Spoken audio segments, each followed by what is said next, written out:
Hello అందరికీ, welcome to my channel Neeraja Krishna vlogs. శ్రీరామనవమికి పానకం ప్రిపేర్ చేస్తున్నాము.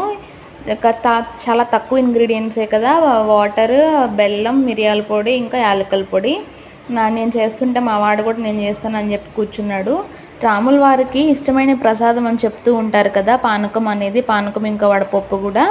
దీని వెనకాల ఏమన్నా సైంటిఫిక్ రీజన్ ఉంటే నాకు కామెంట్ సెక్షన్లో చెప్పండి. మరి ఎప్పటి నుంచి సిద్ధాంతం చెప్పారో కానీ ఒక్కొక్క దేవుడికి ఒక్కొక్క రకమైన ప్రసాదం ఇష్టంగా అని చెప్తూ ఉంటారు కదా.